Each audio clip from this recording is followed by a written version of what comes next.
할렐루야. 이 자리에 함께한 여러분들의 가정과 영상을 통하여 예배에 함께하는 모든 주의 백성들 위해 하나님의 은혜가 함께하기를 예수의 이름으로 축원합니다. 오늘 본문 말씀의 첫 시작이 이거 아닌 것 같은데 하는 생각으로 시작이 됩니다. 바로 20장 1절에 다윗이 라마나옳에서 도망하여 라는 말로 시작을 해요. 이 라마나옳이 어떤 곳이냐? 사무엘이 있는 곳입니다. 다윗이요, 생명의 위협을 받았을 때 그는 사무엘을 떠올랐습니다. 그리고 사무엘한테 갔습니다. 그리고 그 말씀 앞에 쓰고 하나님의 영광 가운데 거하기를 소망했는데 자기의 그 선택이 맞았어요. 정말 거기 있으니까 자기를 해하려고 하는 그 어떠한 적들이 온다 할지라도 오히려 그들이 다윗을 죽이는 것이 아니라 다윗 앞에서 하나님의 영에 충만해가지고 오히려 예언을 하고 다윗을 저주하는 것이 아니라 살아계신 하나님을 찬양하는 모습을 보게 됩니다. 그런데요, 다윗이 내가 선택이 옳았다라고 생각을 했는데 이것이 계속적으로 위협이 반복적으로 오니까 다윗의 믿음이 흔들리기 시작합니다. 사실 다윗이요, 믿음이 지금 견고하지를 않아요. 사무엘상 17장에는 골리앗 앞에 여호와의 이름을 이야기하면서 하나님의 살아계심을 선포했었던 그 은혜 충만했었던 다윗이 그려지지만 그 이후서부터는 다윗이요, 사울 왕의 칼잡이가 되어서 거룩한 전쟁이 아니라 정말 믿는 사람으로서 해서는 안 돼. 적의 어떠한 생명을 거룩의 이름으로써 성전으로서 치는 것이 아니라 자기의 이익과 유익을 위해서, 자리 보존을 위해서 사람을 죽이고 시체를 훼손합니다. 그리고 그의 집에는 우상이 있었던 거예요. 그 미갈이 혼수로 가지고 왔었던 그 우상이 다윗의 응접실 안에, 거실 안에 떡하니 있어요. 다윗이요, 어느 날서부터 여호와를 바라보지 아니하고 지위에, 어떤 위치에 정신이 팔려서 시선을 빼앗겨서 행동하다가 집안에 우상도 있고 여호와를 찾지도 않아요. 그런데 생명의 위협이 오니까 사울과 대척점에 있었던 사무엘에게 갑니다. 그래, 사무엘은 뭔가 나에게 좋은 것을 알려주고 나를 보호해주겠지. 실제로 갔더니만 그곳에 하나님의 영광이 있어서 다윗을 죽이려는 자객들이 다윗에게 손끝 하나 대지를 못해요. 그래, 내 결정이 옳았어. 그러나 믿음은 없어요, 아직. 반복되니까 그나마 조금 생길 법했던 그 믿음이 땅에 쏟듯이 그냥 한순간에 사라집니다. 그래서 다윗이 도망을 가요. 라마나옳에 있다가 사울의 자객들을 피하여라고 표현이 안 되고 도망한다라는 말을 씁니다. 실질적으로 이 라마나옳을 시로 지배하고 있는 사람은 누구냐? 사울 왕이 아니에요. 사무엘이에요. 사무엘에게서 도망가는 겁니다. 그가 거기를 떠나요. 안전하다고 생각했었던 그 예배의 장소가, 정말 나를 지켜줄 수 있다라고 생각했었던 하나님의 말씀이 충만한 그곳에 적들이 자꾸 오니까, 심지어 자기를 죽이려고 작정했었던 사울 왕까지도 칼 들고 오니까 야, 여기는 안전한 곳이 아니야. 그래서 떠납니다. 이게 참 어리석은 거예요. 약속의 땅에도 흉년은 옵니다. 하나님께서 아브라함에게 내가 너에게 약속의 땅을 허락했으니 네 아비 집을 떠나 내가 지시한 땅으로 가라. 근데 그 땅에 도착하자마자 뭐가 왔죠? 흉년이 왔어요. 그러니까 아브라함이 아직 믿음이 없는 상황이니까 야, 여기 아닌가 보다 해가지고 애굽으로 갑니다. 그 결과 애굽에서 바로 왕한테 자기의 사랑하는 아내를 빼앗기게 되는 상황이 돼요. 이때 하나님이 친히 간섭하셔서 바로의 꿈에 나타나셔서 하나님의 역사하셔서 바로로 하여금 두 손 들게 해서 아브라함으로 하여금 그 아내가 빼앗길 위기에서 다시 아내를 찾게 만들고 오히려 많은 것들을 채워주고 다시 가나안 땅으로 가게 만듭니다. 지금요, 우리가 신앙생활을 하는 동에 흉년은 옵니다. 교회에도요, 코로나는 옵니다. 성도의 삶에도 어려움이 옵니다. 그러나 하나님이 허락한 거라면, 하나님이 인도된 길이라면 그곳에선 그 어려움을 이길 수 있는 피할 수 있는 길도 있고 감당할 수 있는 힘도 있다는 걸 기억하셔야 됩니다. 가뭄이 왔어요. 하나님이 약속된 땅에 들어갔는데 흉년이 왔어요. 걱정할 필요가 없어요. 인도하신 분이 하나님이고 이끄신 분이 그분이라고 하면, 흉년이 왔을 때, 기근이 왔을 때 엘리야 때는 어땠죠? 까마귀가 알아서 음식을 배달합니다. 주문하지 않았는데도 애가 알아서 와요. 빈들에서 먹을 것이 없었을 때 어린아이의 도시락 하나가 그곳에 있는 많은 사람들을 먹일 수 있도록 갑자기 여기에 기적의 역사가 일어납니다. 아니, 흉년이, 기근이, 그거는 말할 필요도 없는 광야, 사막에 내몰렸는데 이스라엘 백성들이 40년 동안 어떻게 됐죠?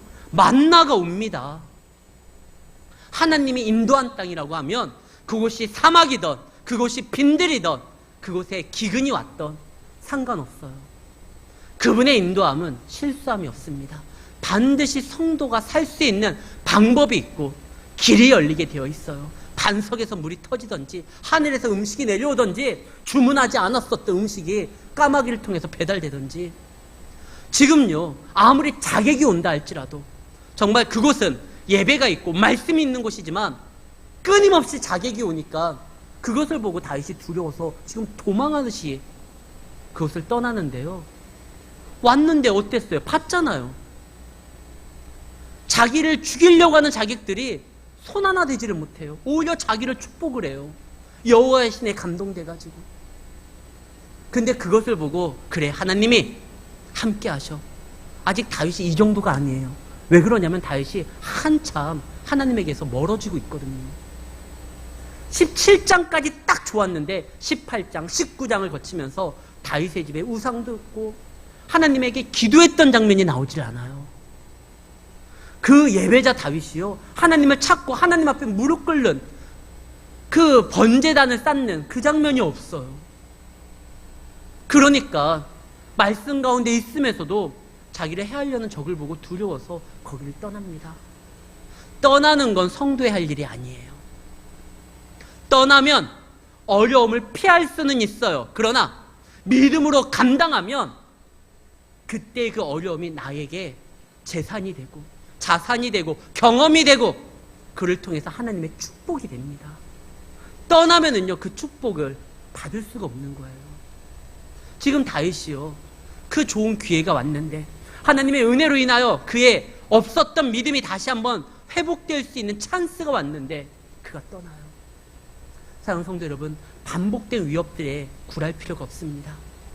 그 반복된 위협은요 오히려 우리를 어떻게 할 수 없으니까 그가 나름대로 위장하면서 우리를 협박하는 거예요. 물지 않는 개는요 짖어요. 그 개가 왜 짖습니까? 겁나니까 짖는 거예요. 사울이 계속 자객을 보내는 이유가 뭡니까?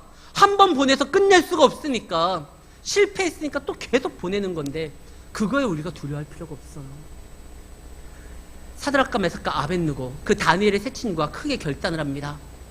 느부갓네살 왕이 평지에 황금으로 우상을 크게 만들어요. 자기 형상에 따라 누구든지 음악 소리와 함께 절을 해라. 근데 사드락과 아벳느고가 결단을 하죠. 야, 우리 한번 죽자. 성도로서 신앙 지키고 이 땅에 순교의 피 한번 뿌려보자. 그래서요 사드락, 메삭, 아벳느고가 결단을 합니다. 다 절할 때 우리는 쓰자. 우리는 살아계신 하나님을 증거해야 되니까. 그들이 절하지 않아요. 이 얘기가 바로 느부갓네살에게 옵니다. 한번 결단을 했는데 사단은요 그 결단을 인정해주지 않아요. 바로 그냥 죽여버리면 그들이 그냥 순교할 텐데 기회를 또 준다면서 그들을 협박합니다. 다니엘서 3장 13절 말씀입니다. 느부갓네살 왕이 이 보고를 듣고 노하고 화나요. 분이 나가지고 사드락과 메삭과 아벳느고 데리고 와. 근데 막상 오니까 그 화를, 그 분을 감추고 친구인 것처럼 이야기를 합니다. 14절. 느부갓네살이 그들에게 물어 이르되, 사드락과 메삭과 아벳느고야, 야, 이 지금 중요한 행사인데 너희들 딴 생각했지? 그래서 순간 절하지 못한 거지. 아유, 나도 그럴 때 있어. 내가 한 번 더 기회 줄게. 근데 사람들이 뭐라고 하니까 너희들이 절을 안 했다고, 의도적으로 안 했다라고 사람들이 오해해서 나에게 보고했는데 나는 알지. 잠시 딴 생각한 거지. 니들이 설마 내가 너희들한테 어떻게 돼 있는데. 포로로 끌려온 너희들에게 왕의 음식을 나눠주고 왕정 교육을 시키고 지금 고위직을 너희들한테 줬는데 니들이 그럴 애들이 아니잖아. 자기의 화를 노를 감춥니다. 그래서 마치 친구인 것처럼 다시 한번 기회를 준다고 합니다. 음악 소리가 나오면 절해. 근데 혹시나 해서 노파심으로 말하는데 절하지 않으면 내가 너희를 죽일 거야. 이건 어쩔 수 없어. 만약에 너희를 풀무불에 던지면 누가 너희에게서 내 손에서 너희를 건져낼 거냐? 너희들의 신일 거냐? 그럴 수 없을 거야. 또 한 번 기회를 받습니다. 처음 결단하는 거 우리가 할 수 있어요. 근데 반복적으로 또 협박을 하면서 그러면 이거 믿음 지키기가, 그때마다 결단하기가 쉽지가 않아요. 다윗도 그래서 도망가잖아요. 근데 사드락과 메삭과 아벳느고는 그러지 않습니다.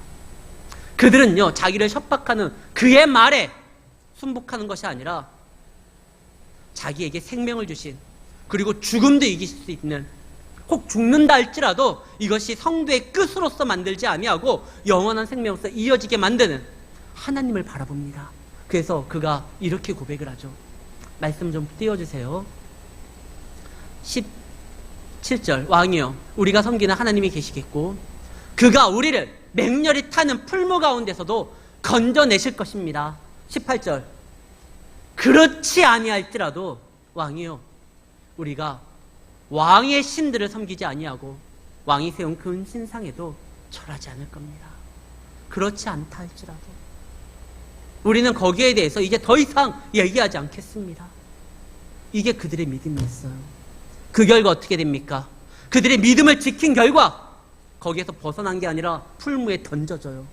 근데 던져졌는데 거기에서 누구를 만나죠? 예수님을 만나요. 사드락, 메삭, 아벳느고를 셋을 던졌는데 느부갓네살 왕이 딱 보니까 인자와 같은 이가 거기 있는 거예요. 4명이 있어요. 구약에 등장하는 예수님이 이때 나타나요. 예수님은요, 천지 창조 때도 같이 계셨던 하나님이잖아요. 우리가 우리의 형상대로 태초에 말씀이 계셨으니 그 말씀이 곧 하나님이신데 그 말씀이 이 땅에 오셨다. 요한복음에서도 한결같이 증거하잖아요. 그때 그 구약에도 살아계셨던 그 예수님이요, 사드락, 메삭, 아벳느고 신앙을 지켰던 그들과 함께함으로 그들을 보호하는 장면이 나옵니다. 사랑하는 성도 여러분, 반복된 위협에 굴에서 피하는 것이 성도의 자세가 아니에요. 오히려 우리를 이곳에 인도하시고 함께해 주신 하나님을 더욱더 바라보고 붙드는 것이 우리가 결국 그때에서 승리하고 이겨낼 수 있는 성도의 유일한 길이라는 것을 기억하시길 바랍니다. 피하는 게 아니에요. 오히려 예배의 자리를 지키는 거예요. 자, 근데 다윗은 도망갑니다. 아직 그런 믿음이 없는 거예요. 도망가가지고 요나단을 만납니다. 혹시나 해서, 야, 내가 보니까 나를 죽이려고 했던 사울왕이 여호와의 신에 크게 감동해서 예언을 했는데 혹시나 나를 죽이려고 하는 마음이 바뀌었을지 요나단한테 부탁을 합니다. 요나단, 한번 알아봐줘. 혹시나 해서. 하나님이요, 다윗을 통해서 역사하시는 일은 사울의 사위로서 역사하는 게 아니에요. 이스라엘의 군대 장관으로 역사하는 게 아니에요. 다윗이 지금 이스라엘의 왕으로서, 하나님의 지도자로서 이스라엘을 돌보고 이끄는 것은 하나님이 따로 준비한 길들이 있어요. 근데 아직까지 다윗은요, 정신 못 차리고 혹시나 해서 한 번 더 기회가 있을까 해서 사울의 왕의 사위로 다시 한번 이렇게 들어갈 수 있을까 해서 요나단에게 부탁을 합니다. 지금 그게 아니에요. 사울의 눈치 볼 게 아니라 사무엘을 통해서 들려지는 하나님의 말씀을 자기 가운데 차곡차곡 챙겨야 돼요. 그동안 너무나 멀리 갔던 그것을 다시 한번 회복되기 위해서는 일단 말씀으로서 채워져야 되는데 지금 다윗은 그러지를 못해요. 사무엘아, 좀 얘기 좀 해줘. 물론 20장에 보면 다윗의 입을 통해서 여호와라는 말이 간혹 등장을 합니다. 3절 보면은 중간쯤에 그에게 이것을 알리지 아니하려 함이니 그러나 진실로 여호와의 살아계심과 너의 생명을 두고 맹세하노니. 지금 다윗이요 여호와라는 이름을 거론을 해요. 조금 나와요. 그런데 이것은 신앙이 있어서 여호와의 이름을 얘기하는 게 아닙니다. 지금요 요나단도 여호와의 이름에 대해서 쭉 이야기를 합니다. 우리가 아까 읽었었던 그 본문 말씀 보면 여호와께서 함께 하시니 하면서 여호와의 이름을 말을 해요. 요나단이 지금 여호와의 이름을 말하는 건 하나님의 주권을 믿고 그분의 역사함을 바라보고 확신하면서 이야기할 때 요나단은 여호와의 이름을 쓰고요. 다윗은요 지금 요나단에게 약속을 받아내기 위해서 하나님의 이름을 사용하고 이용하는 거예요. 우리가 그 아이들 이렇게 보면은요 이렇게 약속을 하고 도장을 찍습니다. 그러면서 야 너 엄마 이름 걸고 네 엄마 이름 걸고 이거 꼭 지켜야 돼. 그럴 때 친구의 엄마를 존경하고 그를 위하고 그를 사랑해서 그 말하는 게 아니잖아요. 약속을 할 때 야 네 엄마 이름 걸고 너 약속 지켜야 돼. 이것은 그로 하여금 그 약속을 지키게 만들려고 그 확답을 끌어내려고 그 엄마 이름도 막 사용하는 거예요. 지금 다윗이 그래요. 다윗이 신앙이 있으면 라마나요트에서 왜 도망가요? 거기 있어야지. 그리고 쭉 얘기할 때 요나단의 얘기와 뉘앙스가 달라요. 요나단은 하나님의 살아계심을 내가 믿고 그가 너와 함께 할 거고 너를 지킬 거고 심지어 너의 대적, 지금 다윗의 대적이 누구예요? 사울왕, 자기 아버지예요. 하나님의 뜻에 반한다고 하면 내 비록 아버지지만 그가 망할 것이다. 하나님이 그 뜻을 이루실 테니까. 지금 요나단은 신앙으로서 고백하면서 여호와 이름을 말하는 거고 다윗은 그게 아니에요. 야 여호와 이름 걸고 너 이거 꼭 지켜야 돼. 다윗이 얼마나 문제가 되냐면 20장 다윗이 하나님 앞에 기도하지도 않고요. 21장에 보면 심지어 다윗이 어디로 도망가냐? 성전으로 도망가요. 정신 차렸나? 아니에요. 성전에 들어가가지고 거짓말만 해요. 21장에 보면 제가 2018년 1월 21일 날 이곳에서 지금 이 시간에 설교를 했거든요. 선보는 본문이 이거였어요. 21장 본문에 보면은 여호와라는 다윗이 여호와에 대해서 거론도 하지 않고 기도도 하지 않고 오히려 거기에서 뭘 하죠? 골리앗 칼 그거 챙겨가지고 망명을 해버려요. 그 결과 다윗이 적 앞에서도 인정받지 못해요. 거기에서 목숨을 구걸하고 미친 척 해가지고 정신 나간 척 해가지고 쫓겨나서 겨우 목숨을 살리는 장면이 나옵니다. 이 다윗이 그만큼 큰일 난 거예요. 그러나 하나님께서는 이 다윗이 지금 정신 못 차리고 딴 곳에서 헤매고 있을 때 이때 이 순간도 하나님은 이 시간을 결코 헛되게 만들지 않아요. 아직 믿음 없는 다윗을 지키기 위해서 하나님은 여러 가지를 준비해 놓으셨어요. 우리가 믿음 없을 때 하나님은 우리를 포기하지 않기 때문에 우리가 믿음이 생길 때까지 우리를 인도하시고 보호하시고 피할 길을 주시는 그런 하나님임을 또한 기억하셔야 됩니다. 그래서 우리가 하나님을 믿어야 되는 거예요. 고린도전서 10장 13절에 보면 하나님이 우리에게 감당할 시험만 주는데 우리가 믿음이 없어서 그 시험을 감당하지 못하면 어떻게 해야 되죠? 마지막 보면 또한 피할 길을 내사 우리로 하여금 그 문제로 인하여 끝나지 않게 만든다는 거예요. 지금 하나님께서요 이 다윗이 정신 못 차리고 딴 데서 해답을 찾고 헤매고 있으니까 하나님께서 다윗에게 믿음이 없으므로 피할 길을 주십니다. 피할 길만 주시고 끝나는 게 아니에요. 그를 도우면서 정신 차리게 만들어요. 21장에서 다윗이 저기에서 쫓겨나고 헤매고 있을 때 또 다른 곳에 가서 자기 요새를 하나 만들어서 자기를 지키려고 합니다. 그러나 성도의 요새는 스스로 만들어내는 것이 아니라 우리를 지키시는 하나님이 친히 우리의 방패시요 요새임을 기억하셔야 됩니다. 우리가 아까 읽었었던 교동문 시편 71편 이게 다윗의 시예요. 다윗이 뭐라고 합니까? 그는 나의 방패시요 나의 숨을 바위시요 그분이 나의 요새라는 거예요. 믿음 없었을 때는 그것을 몰라서 헤매고 있지만 그가요 이 훈련 도망 다니면서 이제 사울 왕의 사위를 바라보는 것이 아니라 이게 도망 다니면서 오직 여호와만을 바라봐요. 그래서 진짜 우리가 알고 있는 멋있는 다윗 그 다윗이 언제 만들어지냐? 이때 만들어져요. 세상의 모든 것을 다 끊어버리고 여호와만 바라보고 겸손히 하나님만 섬기는 그 훈련이 되었을 때, 그때 진짜 멋있는 다윗이 됩니다. 근데 그가 아직은 믿음이 없으니까 하나님이 어떻게 하느냐? 사무엘상 22장 5절에 보면 하나님이 선지자를 하나 보내요. 지금 다른 곳에서 헤매고 있는 그 다윗에게 하나님이 피할 길도 주셨고 그 다음에 이제 깨닫게 만듭니다. 그래서 선지자 갓이 다윗에게 이르되 너는 이 요새 잊지 마라. 왜 이방에 와서 네 스스로 요새를 만들고 있느냐? 하나님의 뜻은 여기 있는 것이 아니다.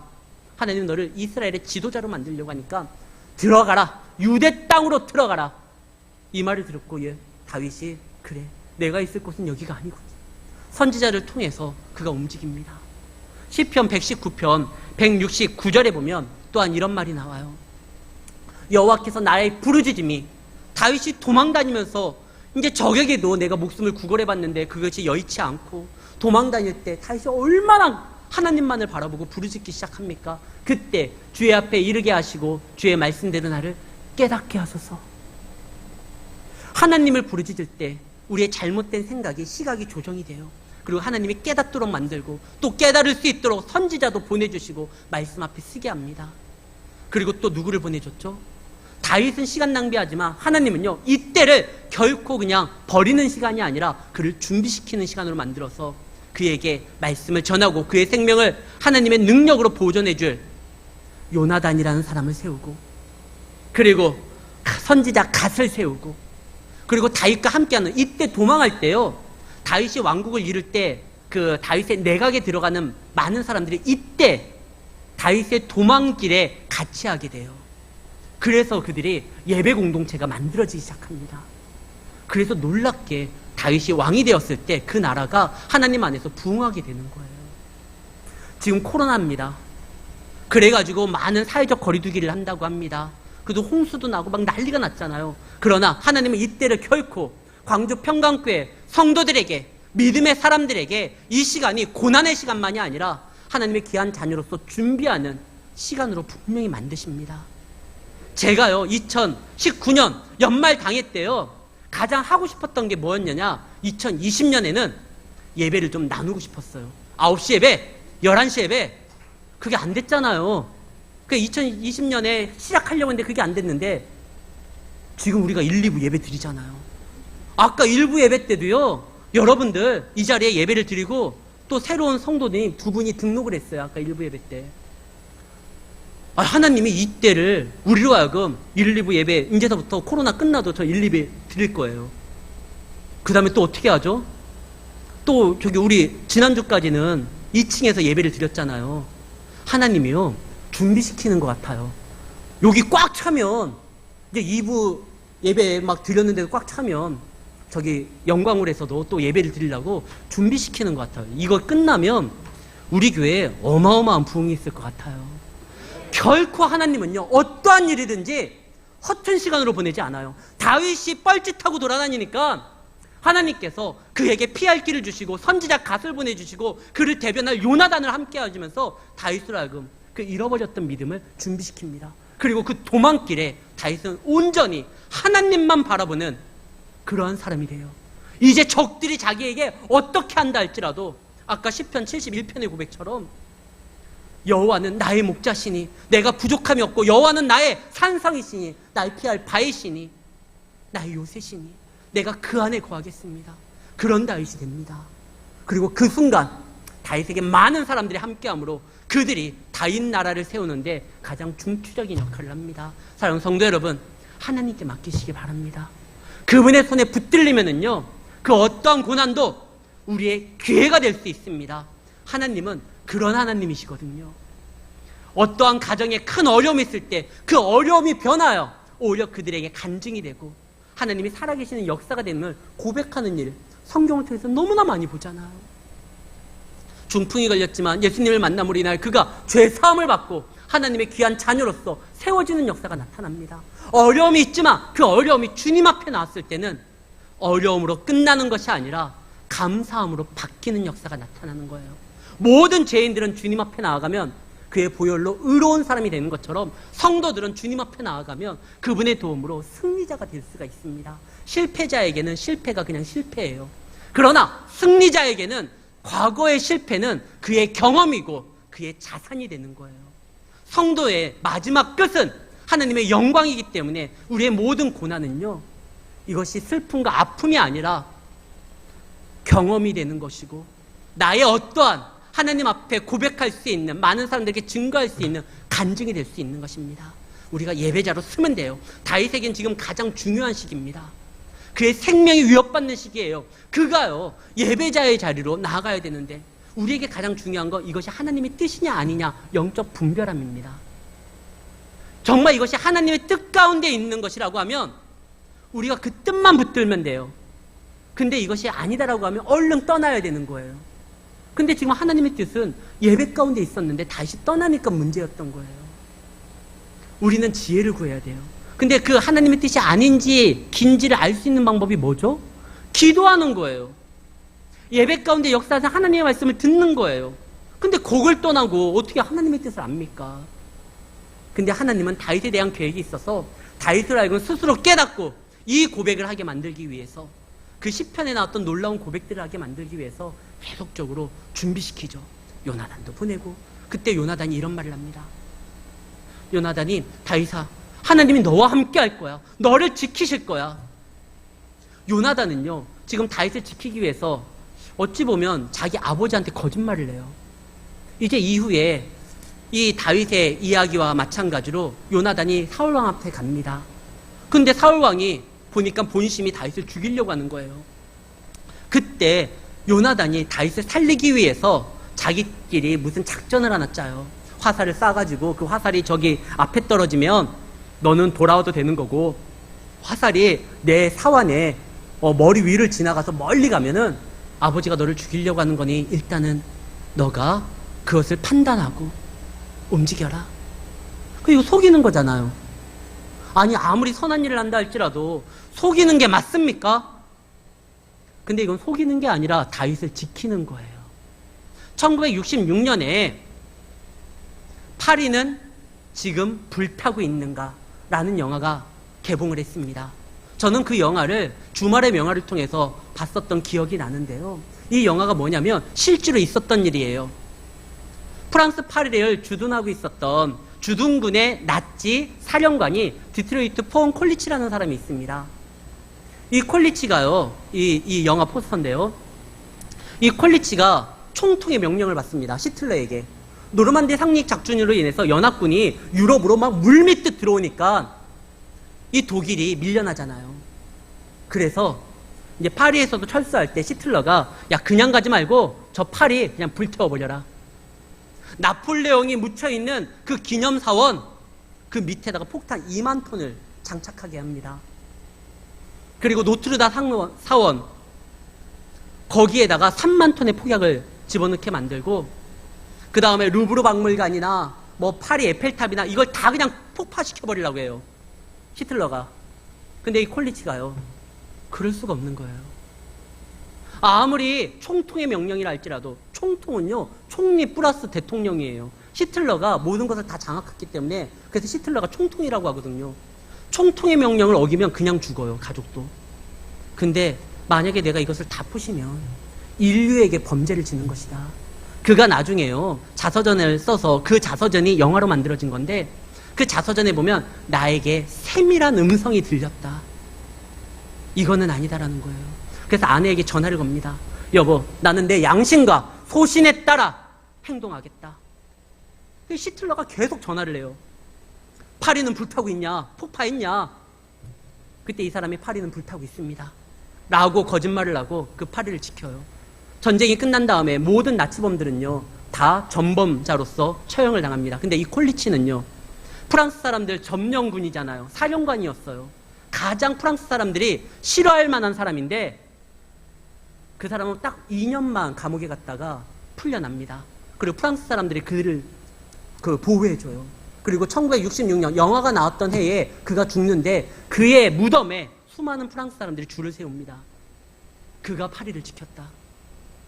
이 사람은요, 총통의 명령보다 인류에게 범죄를 저지를 수 없다. 내 안에 들리는 그 세미한 음성에 따라 나는 양심과 소신을 지켰다. 지금 요나단은요, 아버지를 배신하고 아버지를 속이는 게 아니에요. 지금 하나님의 뜻은 다윗에게 있고 아버지는 그 하나님의 뜻을 대적하는 거예요. 마음은 너무나 아파요. 내 아버지인데. 그러나 하나님의 뜻이 여기 있고, 지금 이스라엘에 정말 필요한 건 다윗이고, 봤잖아요. 다윗을 통해서 구원의 역사가 어떻게 이루어지고 성령의 능력이 어떻게 나타나는지 요나단이 봤기 때문에 지금 이스라엘에 필요한 자는 다윗이다. 그래서 그 다윗을 지키기 위해서 지금 그가 할 수 있는 일을 한 겁니다. 뭐 거짓이냐 아니냐 지금 이런 거 따질 때가 아닌 거예요. 지금 요나단은 확신하는 거예요. 이 다윗을 지키는 것만이, 이를 통해서 나타날 부흥의 역사가 일어날 테니까 이를 지키는 것이 내 사명이고, 하나님께서 나를 왕자의 직분을 허락하여 주시고 왕과 함께 음식을 나눠서 왕의 신중을 떠볼 수 있는 그 자리를 준 건 이때를 위함이 아니겠느냐. 그래서 요나단은요, 다윗을 지키려고 해요. 그러면서 14절 15절에 이런 말을 해요. 이건 있을 수 없는 말인데, 너는 내가 사는 날 동안에 여호와의 인자하심을 내게 베풀어 나를 죽지 않게 하고 여호와께서 너 다윗의 대적을 지면에서 다 끊어 버리실 때 너는 내 인자함을 내 집에서 영원히 끊어버리지 말라. 왕자가요, 지금 도망자에게 자기 목숨과 자기 집안을 부탁하는 거예요. 지금 자기가 왕자고 다윗은 도망자예요. 도망자에게, 야, 하나님이 너와 함께 할 테니까 나를 지켜줘라. 내 가족을 지켜줘라. 정말 어떻게 됐죠? 이 약속 때문에요, 나중에 다윗이요, 왕이 되었을 때 요나단의 아들 무비보셋을 찾아가지고 자기 아들처럼 한 상에서 같이 밥을 먹게 합니다. 자기 아들로서 거둬요. 요나단의 이 고백은요, 목숨을 구걸하는 고백이 아니에요. 하나님의 뜻을 인정하는 거예요. 비록 너가 흥함으로 인하여 내 가문이 망한다 할지라도 우리 민족이 살고 하나님의 영광이 나타나고 결국 그것이 내 자손들도 살 수 있는 길이니까. 이거는 목숨 구걸이 아니라 하나님의 뜻을 인정하는 겁니다. 다 하나님 손에 있다는 거예요. 요나단은 정말 자기의 이름의 뜻대로 움직입니다. 요나단의 이름의 뜻이 무엇이냐? 여호와께서 주셨다는 거예요. 모든 것이 여호와의 손에 붙들려 있기 때문에, 여호와께서 통제하기 때문에 여호와께 맡기면 된다라는 것이죠. 이 고백을 한 사람이 예전에 또 한 명 있습니다. 욥입니다. 욥기 1장에 보면은요, 욥이 이런 고백을 하죠. 내가 알몸으로 태어났는데 주신 자도 하나님이, 취하신 자도 하나님이다. 다 하나님의 뜻대로 움직이는 거니까 그 찬양할 수 없는 상황에서 나중에 욥이 뭐라고 하냐, 마지막 여호와의 이름이 찬송을 받을지어다. 아내는 저주하고 죽으라고 합니다. 근데 아니다, 하나님이 다 통제하고 있다. 하나님이 주셨으니 하나님이 취해가는데 또 하나님이 생각이 있으면 하나님이 역사할 텐데, 그러니까 내가 하나님을 찬양한다. 요나단이 지금 그래요. 다 하나님 손아귀에 있다는 거예요. 비록 우리 아버지가 저렇게 하지만 하나님이 너와 함께함으로 인하여 너의 대적에서 너를 보호해 줄 거고 너의 대적을 그분이 치실 것이다. 걱정하지 말아라. 모든 것이 다 주님의 손에 있다는 걸 분명히 기억하시길 바랍니다. 지난 수요일 날요, 제가 우리 목사님과 함께 세무서에 갔습니다. 세무서에 갔는데 거기에서 뭘 좀 서류를 띄려고 하는데 그 직원이 그래요. 소유주가 와야 된대요. 그래서 아니, 제가 광주 평강교회 대표입니다. 아니, 소유주가 와야지만 이걸 바꿀 수 있대요. 아니, 우리는 교회라니까요. 그러니까 제가 대표예요. 광주 평강교회에. 그러니까 이 사람이 뭔 소리인지 못 알아듣고 자꾸 소유주를 데리고 오래요. 교회의 소유주가 누군데요? 여전도 회장입니까? 제가 누구를 모시고 갔어야 되는 거예요? 우리 선인 장로님이에요? 교회의 소유주는 예수님이에요. 그래서 제가 그 직원한테 그랬어요. 아니, 우리 광주 평강교회 소유주는 예수님이다. 내가 근데 그분과 미리 약속을 못해서 그분의 인감을 같이 갖고 오지 못했는데 어쨌든 대표는 나다. 이 나중에 이제 이 사람이 무슨 말인가 하다가 알아들었는지 그래서 서류를 바꿔줬거든요. 교회의 소유주, 교회를 자신의 것으로서 움직이시는 분 하나님이에요. 그러면 세상은요? 세상도 그분 거예요. 비록 악이 날뛴다 할지라도, 그들이 우리를 죽이려고 한다 할지라도, 우리를 어떻게 위협한다 할지라도, 세상이 이상기후가 우리를 어떻게 한다 할지라도, 그래도 다 하나님의 통제 안에 있는 겁니다. 사울이 죽이려고 자객을 보내도 여호와의 통제 아래 있어요. 그분을 붙들면 되는 거예요. 다윗이요, 요나단을 통해서 그 얘기를 듣습니다. 그래서 요나단은 정말 끝까지 여호와만을 바라봐요. 근데 아직까지 들었는데 정신 못 차리고 막 움직이다가 또 막 다른 데서 헤매고 움직였을 때 하나님 또 갓을 보내고 선지자들 보내고 그에게 함께할 여러 사람들을 보내가지고 다윗으로 하여금 다시 그 믿음이 회복되도록 만듭니다. 사랑하는 성도 여러분, 모든 것이 하나님의 뜻 가운데 있습니다. 그분의 손아귀에 있습니다. 우리가 더욱더 바라봐야 될 건 주님임을 기억하셔야 됩니다. 누가 위협한다 할지라도 결코 이 때를 헛된 시간으로 버리지 아니하시는 하나님이 간섭하시면서 우리를 준비하실 때 그분의 뜻에 우리를 맡기시기를 바랍니다. 그리고 그분의 뜻을 알기 위해서 뭐가 필요한 거죠? 기도가 필요한 거예요. 그래서 예배가 필요한 거예요. 예배의 자리에, 기도의 자리에 나오셔서 주님을 붙들고 주님의 지혜를 구한다고 하면 우리의 어려움은, 이 어려움이 변하여 기쁨이 되는 거예요. 시편 기자가 말을 합니다. 죄 대신 화관을 내게, 슬픔 대신 기쁨을 나에게 주시는, 어려움을 감사로 바꾸실 그 하나님을 바라보고 요나단처럼 이 모든 것이 주님이 주셨기에 너의 대적, 어찌 보면 너무 마음이 아프죠. 너의 대적이 다 없어지면 자기 아버지도 없어지고 아버지의 그늘 가운데 있는 자기도 사라질지언정 그래도 주님의 뜻이 나타난다고 하면, 그러나 그 믿음이 옳았어요. 그 믿음이 그의 가문을 진정 살렸고 이스라엘을 살렸고 다윗을 통하여 나타날 예수님으로 인하여 이 땅의 복음의 구원의 능력을 가지고 온 겁니다. 우리도 할 수 있어요. 하나님 안에서 어떠한 순간에서든지 주님을 바라보며 주님을 의지하며 승리하는 우리 성도님들이 되시기를 예수의 이름으로 축원합니다.